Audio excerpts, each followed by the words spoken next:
Hello everybody, honorable guest speakers and participants, representatives of UNDP in Jordan. First of all, I'd like to sincerely thank all of you for your genuine involvement in organizing and participating in this important event, especially given the unusual, even severe circumstances the world has been experiencing since February 2020. We're definitely living through extraordinary times, but as we all know, crises can also be opportunities to reaffirm, revisit our values, our goals, our priorities, all of that. Ladies and gentlemen, Jordan was among the forefront countries to aim for socioeconomic goals and on multiple fronts since the beginning of the millennium.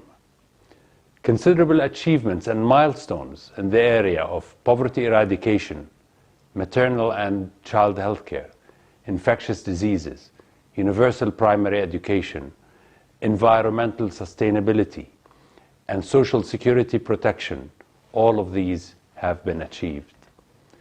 This was all achieved with our limited resources and while hosting refugees that now account for 36% of our population. Regardless of our readiness or priorities, COVID-19 has challenged the health system, social safety nets, and economics of every country around the globe.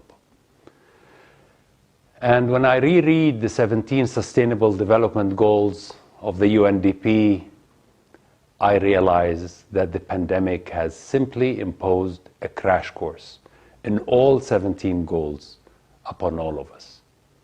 The pandemic has certainly made us go back to basics and rearrange our priorities such that the socioeconomic goals and objectives that took a backseat to the corporate world are suddenly and forcefully back on top.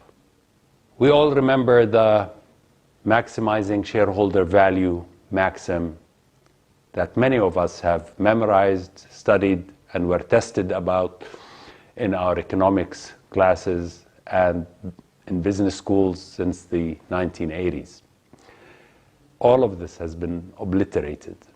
The sustainable socioeconomic goals are now back on top. If the recent pandemic has shown us anything, it has proven beyond the shadow of a doubt that we are all in this together and in the exact same boat, time and time again.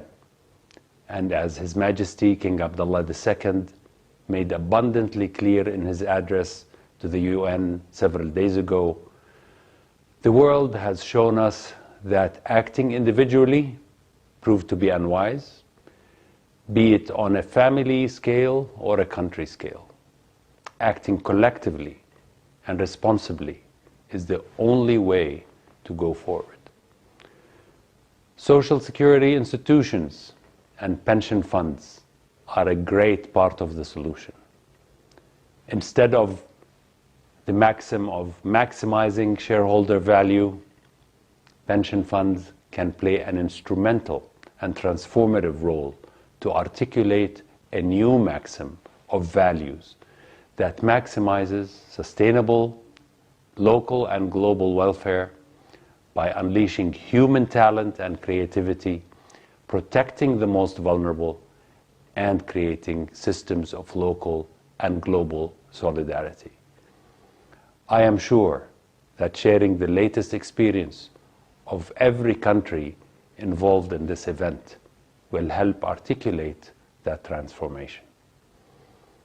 At last, I would really like to seize this opportunity to thank the regional and international communities for their continuous support and the United Nations Development Programme, UNDP, for their leading efforts in promoting sustainable development that leaves nobody behind.